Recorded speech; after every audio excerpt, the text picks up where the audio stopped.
Hi, this is Sally, and welcome to Heart of a Soul. So, of course, I want to start all my videos by thanking everybody that's liking, sharing, and subscribing. I really appreciate the love and support.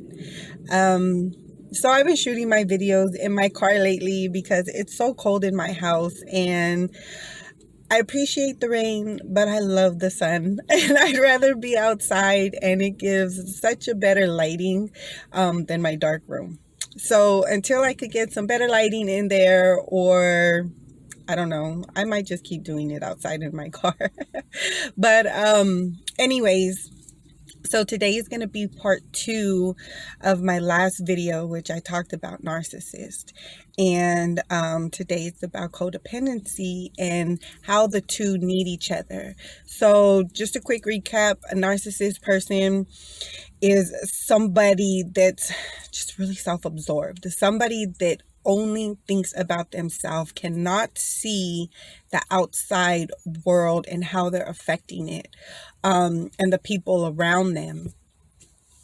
Um, so a codependent person is somebody that they're like a people pleaser. They go above and beyond so that that other person, for somebody, so that that other person can appreciate them and love them and thank them and think the world of them because of everything that they do.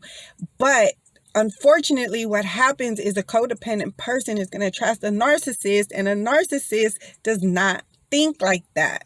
So a codependent person is going to always set themselves up for basically rejection, okay? Because they're never going to get that from the narcissist. They're never going to get, oh, you're the best, you do everything for me, and I appreciate everything that you do.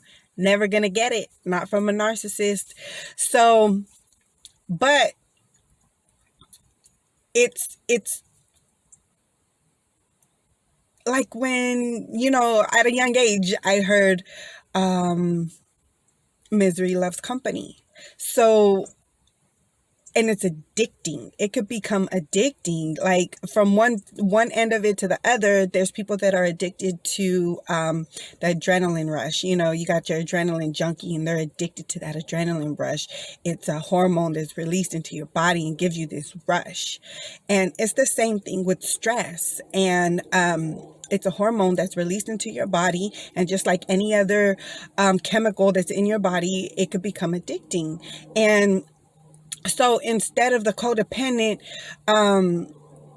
being aware of this, they're also addicted to that feeling. That so then they're going to try harder. They're going to do more, and they're always going to want that acceptance from the other person, but they're never going to get it because it's not coming from a genuine place. It's coming from a place of need. Like they need somebody to appreciate them. They need somebody to acknowledge them, but because they're not getting it, they're going to try harder.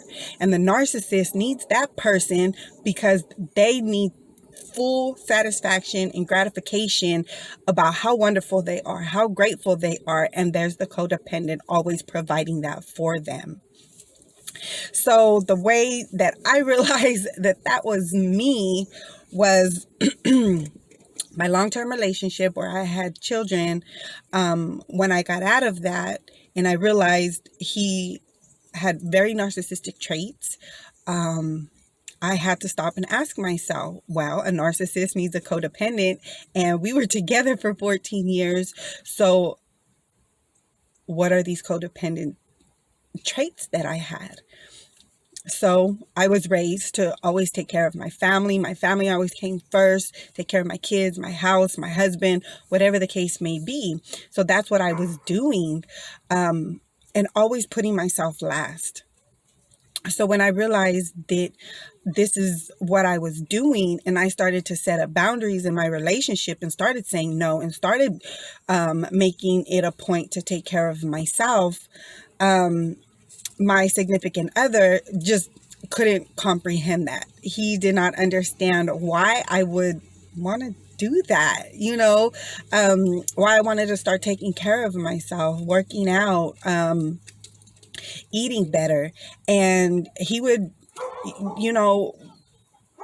tell me that I was so selfish because I spent the extra $20 on food just for myself because I wanted to go vegan, and that's just nothing but vegetables. And yes, my family ate vegetables, but I was eating stuff that they didn't like cauliflower, red cabbage, and things like that, and avocados. And everybody knows avocados are expensive, but they're like one of the healthiest foods you can eat. So I was selfish because I wanted to do that. But after leaving him, I was alone for a while, a few months or whatever, and I got into another relationship, and that didn't make itself obvious right away. But it wasn't until that relationship ended where I had to stop and ask myself, how much of these traits did I carry on into that next relationship? Because I realized he wasn't a narcissist. He actually wanted good for me. He wanted me to do better. He encouraged me to do good things for myself and always take time for myself. He didn't want me to cook and clean for him all the time. He wanted me to focus on myself. And that was kind of why we broke up. But when it was over, I had to stop and ask myself, how many of those traits did I bring from the previous relationship into the more current one? And I did. I was eager to always want to take care of him, and he didn't want anybody to take care of him. He didn't want to be dependent on me. He didn't want me to always, put him first. And I didn't realize that. I didn't know that that's what I was doing. So I knew to a certain extent I was codependent, but I thought because I got out of that previous relationship that maybe it was over, but it wasn't. It was, and I think that's what happens a lot, and why we keep attracting certain people is because we're not acknowledging these traits that we have in ourselves and the way that we treat people and the way that we allow people to treat us. So when we fail to set up boundaries and when we fail to take care of ourselves and take an inventory inside ourselves as to what we need and what we expect from other people, and not even what we need, because we shouldn't need anything from anybody, but so it even made me realize that even getting into that last relationship, that was my codependent state, because I felt like I wanted somebody with me. I didn't know how to be alone. I didn't know how to not do for somebody. And so a big lesson that I learned with that is to learn to just really be by myself right now and take some time to really get to know me. And that's why get to know myself. And that's why in some of my other videos, I keep talking about how having this self-love and getting to know myself and really figuring out who I am and what I want out of life, because nobody else is going to give it to me. I have to find that for myself. And that's why I make these videos, and I always tell you to go within, find out who you are and what you want out of life and what you want from your significant other, and it's hard. And I keep expressing that it's hard, not to discourage you guys, but these are things people don't want to admit. People don't want to admit that they have narcissistic traits or even codependent traits, because it's kind of embarrassing. But in actuality, we can't help what we were taught at a young age. We can't help what our mothers told us, what our fathers told us, the way people treated us. I was told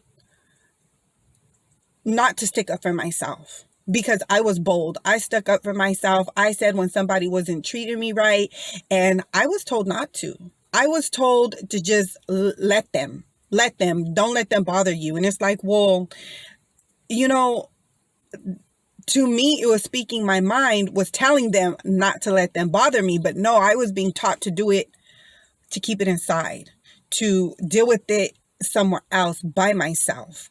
And bottling up all these emotions, and I didn't know different when I was 8, 9, 10, 14, 15 years old. But now that I'm older and I could stick up for myself, and it doesn't have to be in a aggressive way or anything like that, but I can express myself and tell somebody, how they're making me feel, and without expecting them to respond in a certain way. As long as I said my piece and said what I needed to say, and then I could go about my way. And these are some of the things that codependent people fail to do. And that's why we keep attracting these narcissistic people into our life. The people that, because we're used to people telling us, don't do this, don't do that, say it like this, say it like that.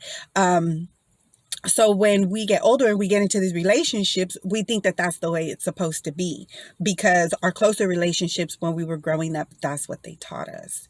So this is for young people.